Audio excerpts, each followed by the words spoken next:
চারিদিকে গ্রামগঞ্জ জ্বলছে, মানুষ জ্বলছে, আর আপনি আপনার বিজেপি সিটগুলোকে যাতে রক্ষা করতে পারেন তাই 3টে নিজের মতো লোককে ইলেকশন কমিশন বানিয়ে দিয়েছেন।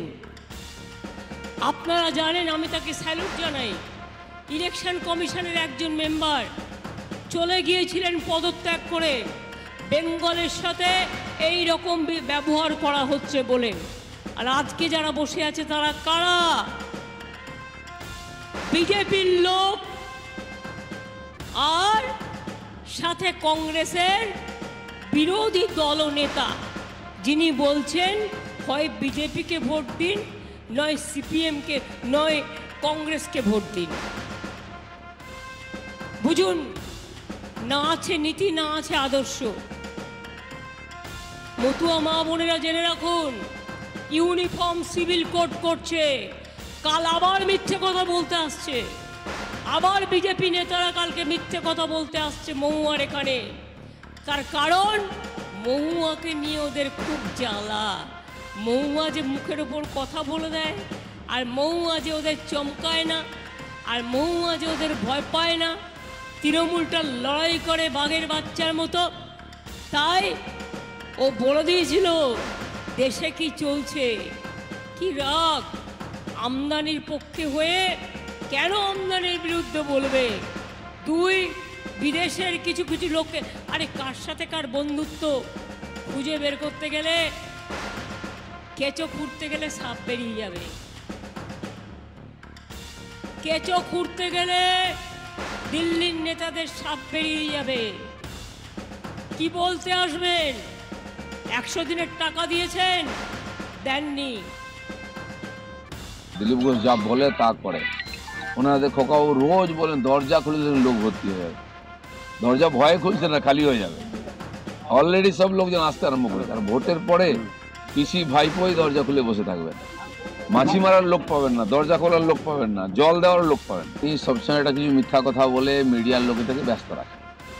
ওনার কথায় আজকাল পাবলিক ততটা গুরুত্ব দেয় না, কারণ উনি রোজ একটা মাথা খাটিয়ে মিথ্যা বার করেন। তার যারা উপদেষ্টা তারা এইসব গল্প দেন। আসল যে উনি কত টাকা ওনার পার্টির লোকেরা লুট করেছে, গরিব মানুষের চাকরি দিতে গিয়ে কত হাজার কোটি টাকা লুট হয়েছে, এটা কখনো বলেন না। তিনি তো দেবের বিরুদ্ধে বলেছিলেন, সেই জন্য হয়তো ওনাকে তাড়ানো হয়েছে। সময়টা খুব খারাপ যাচ্ছে ওনার। এখন কি করা যাবে? এমন পার্টিতে আছেন, সে জেলেও পাঠিয়ে দেয়, সে তাকে গালাগালিও দেয়, তাকে পদচ্যুতও করে। ভাবুন কোন পার্টিতে ওনারা আছেন।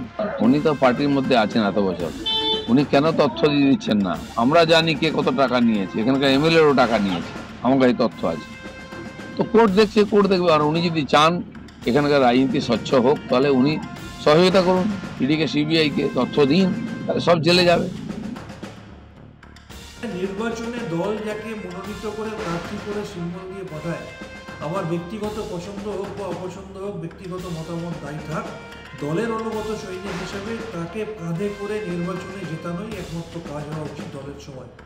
সেক্ষেত্রে কুণাল ঘোষের কিছু বক্তব্যকে কেন্দ্র করে তিনি কিছু বক্তব্য রেখেছেন, যদিও সেটা অরাজনৈতিক মঞ্চ ছিল।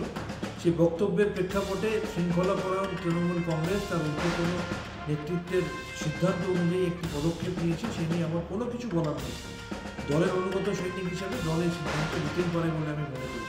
এটা যেমন 100% ঠিক, আবার এটাও 100% ঠিক যে বিভিন্ন সময় বিগত কয়েক মাসে বা কয়েক বছরে আমাদের দল যখন অস্বস্তিকর এবং বিব্রতকর সিচুয়েশনের সামনাসামনি হয়েছে, তখন আমি ডক্টর শান্তনু সেন বা কুণাল ঘোষ বা আমাদের মতো হাতে গুনে কয়েকজন, আমরাই কিন্তু অগ্রপশ্চাৎ বিবেচনা না করে দল দায়িত্ব দিয়েছে বলে দলের মুখপাত্র হিসাবে দলের জন্য বলে গেছি, দলকে প্রোটেকশন, দলের হয়ে ডিফেন্ড করে গেছি, বিরোধীদের চাঁচাচোলাভাবে আক্রমণ করেছি। আমি তো আমাকে দিয়ে বলতে পারি, আমাকে একাধিকবার প্রত্যক্ষ এবং পরোক্ষভাবে সেন্ট্রাল এজেন্সি ভয় দেখানো হয়েছে, নানা রকম ভয় দেখানো হয়েছে। আমি কিন্তু মাথা নত করিনি, সমানভাবে বলেছি। ঠিক একইভাবে কুণালবাবুকেও দেখেছি বিভিন্ন সময় বিভিন্ন সমস্যার সমাধান করার জন্য তিনি ছুটে গেছেন বা তিনিও বিরোধীদের চাঁচাচোলার ভাষায় আক্রমণ করেছেন। তাই আমি আবার বলছি, নির্বাচনের সময় যদি এমন কিছু কথা বলে তিনি আমাদের দলের প্রার্থীকে বিব্রত করে থাকেন বা আমাদের দলকে অস্বস্তিতে ফেলে থাকেন, নিশ্চিত করে দল তার জন্য পদক্ষেপ নিয়েছে, সে নিয়ে আমার কিচ্ছু বলার নেই, সেটা যেমন সঠিক।